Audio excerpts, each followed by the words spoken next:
Shalom. Call halal Yahweh Shemel Shai by Hashem Rakakadash. Double honors to the apostles and the elders. Salutations to all my fellow laborers doing this work in truth and sincerity, risking their lives and their freedom to do so now more so than ever. To the scattered elect that are scattered around the four corners of the earth, to be like unto the speckled bird, the Israelite foreigners. And to the Akwath that are listening and learning, to you I say Shalom.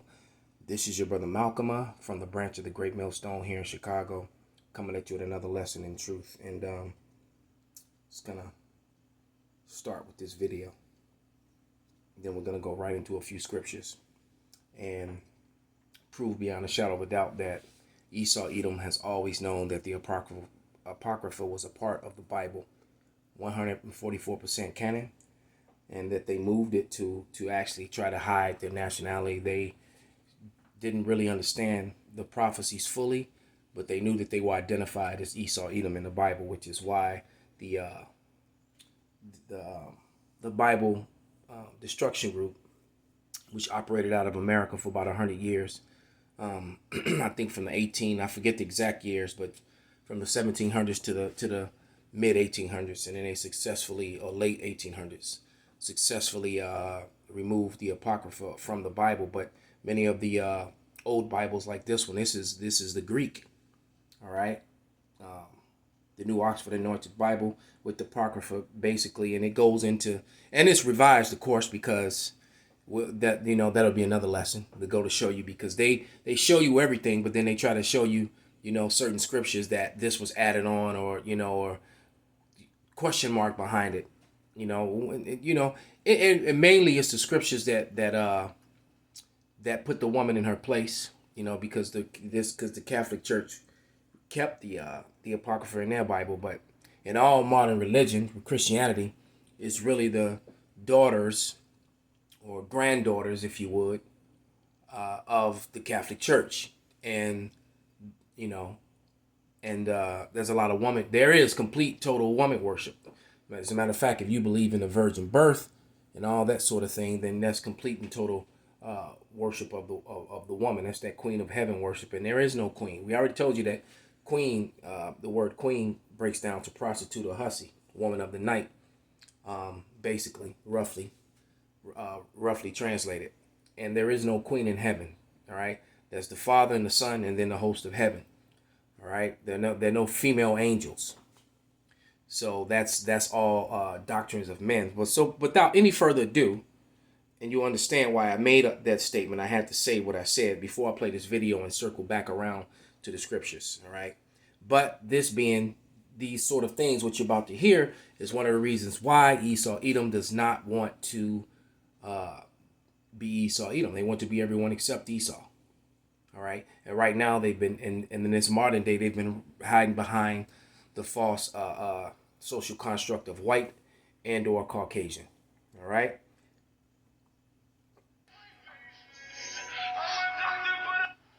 Dying from COVID confessed something really heart-wrenching to me. She told me that when she was a teenager, she told her mother that one of the local black boys had touched her behind the grocery store. And in 1936 Louisiana, this was a very big deal. Not only was this boy lynched, but he was beaten, and his genitals were cut off. And then the family home was burned to the ground. And she watched it all happen. You want to know why? Because she saw that his sisters had prettier dresses than she did, and she just didn't like it. So she lied. And then it clicked. This same woman had been hallucinating for the past couple of days, saying that there was a black boy in her room watching her, would not stop staring at her, and she was scared shitless. She asked if she could be forgiven. I told her the only person who could forgive her was the boy she killed. Not sorry.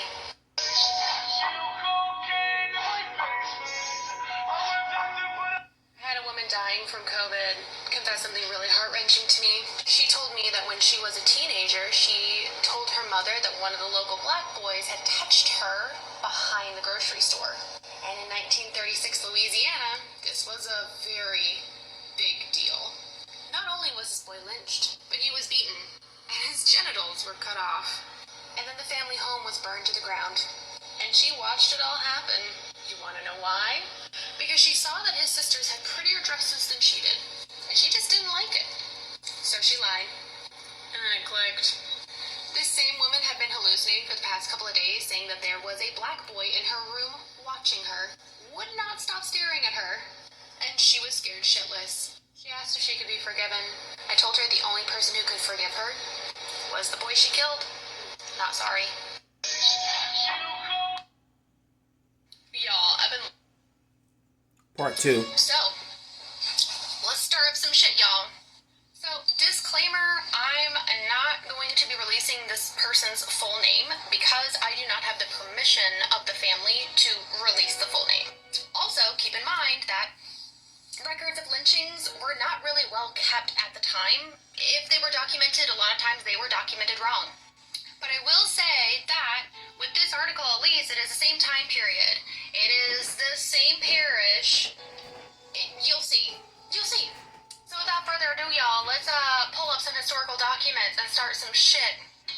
Alright, so, in July, a mob of infuriated citizens lynched Andrew, a person, a farmer, 26. Okay, now we're gonna break that down. Now, it says that he's 26, right? But you have to remember, at the time, the term boy was used for adult black men as a way to infantilize them or try to say that they were less intelligent. Because apparently he had confessed, and you know what confessed means, to attacking a girl on Sunday. Officers said there were 300 people in a mob. With little trouble, the mob battered down the door of the jail because there were no officers in there. No officers. Even better, the boy begged to live. He begged them. Begged them. But they beat him to death, and then they lynched him on a spreading oak tree in front of the courthouse lawn. He begged them to live. Well, that just doesn't even seem like the same situation. Like, why doesn't it talk about him having his junk cut off or anything? Like, doesn't make any sense. Understandable, but again, I'm just drawing similarities of the time period, the parish, what happened, and some other things that she told me that I didn't even tell you guys about. That I'm going to keep for patient anonymity purposes. Now in the book Without Sanctuary, which is on a bookshelf just across the room from me, there are many stories like the one she just told. And then it was a common thing for them to cut off the genitals and the body parts and pickle them and keep them in jars, and even collect the body parts and keep them as souvenirs and send the postcards of the events. And the reason why there was no police in the jail, because the police were in the crowd.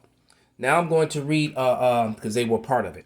This is First Maccabees in the apocrypha, starting chapter 1, and it reads, "And it happened that Alexander, the son of Philip, the Macedonian, who came out of the land of Kittim, had smitten Darius, the king of the Persian Medes, that he reigned in his stead the first over Greece."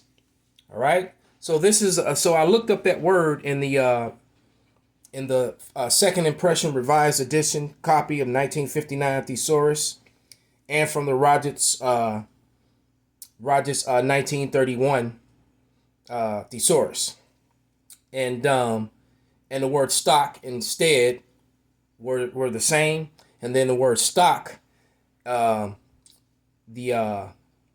synonyms for it was mankind, race, lineage, breed, heritage. All right. So he was of the Macedonian stock. Alexander was, and you can trace Alexander's father, Philip of Macedon, the Macedonian. You could trace his roots right back to Agag or Agag, however you want to pronounce it, potato. And Agag was a son of Amalek, and Amalek is a son of Esau. So we're talking about Caucasian, so-called white people here. And here's the smoking gun evidence from the Bible itself. This is Second Ezra, and this is from that very same said book. I had a pen I was going to use as a pointer, and I don't know where it is now. So grab one, Salakia.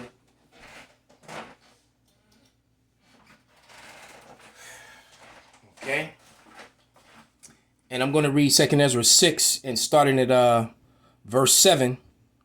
And it says, and I'm reading from here. All right. See if we can zoom in on that. And I answered and said, what shall be the dividing times, or when will be the end of the first age and the beginning of the age that follows? So when will be the end of the age of Esau, and when will begin the age of Jacob, which is the kingdom of heaven? See, the kingdom of heaven is with Jacob, the Jacobites, the Israelites, ruling forever. All right. In righteousness, under the authority of who the world ignorantly calls Jesus Christ. That's your kingdom of heaven, not floating around up above the clouds. All right, while people are still down here on earth, or someone's burning in hell. Hell is a condition. Hell is when you're low. You can go and read Jonah, the second chapter, the first and second verse to prove that. All right. Verse 8, it says, and he said unto me, from Isaac, Salakia, he said unto me, from Abraham to Isaac, because from him were born Jacob and Esau. From Jacob, for Jacob's hand held Esau's heel from the beginning. For Esau is the end of the age, end of the world, this current world, and Jacob is the beginning of the age that follows. All right, so let's go down to the breakdown of what it means. All right. It tells you right here at the bottom, 6 through 10. The dividing of times is an allegorical language. All right. The seer is told that the present corrupt age, this world, where you're forced to inject things into your body against your will, where your water is tainted, where your air is tainted, where your food is tainted, and where there's unfair decrees and taxation. All right. Alphabet lifestyles and child sacrifices and all kind of manner of madness. Okay. It says the allegorical language, the seer is told that the present corrupt age symbolized by Esau. All right. You hear that? No class Malone, Haman Malone, son of Agag Malone. All right. Will be followed immediately without a break by the glorious age to come, symbolized by Jacob. All right. And then it gives you all these scriptures, which I probably will do a part 2 and go through these scriptures here at the bottom. Basically, explaining that the kingdom of heaven is for the sons of Jacob, the 144,000 that are on the heavenly roll call, the judges in government of the earth, which is 12,000 men from each of the 12 tribes of the house of Jacob, the house of Israel. All right. So with that, I hope this was edifying. Call halal Yahweh Bashim Abashai Bashim Rakakwadash Wa Ababa Bal Kwam Yasharala.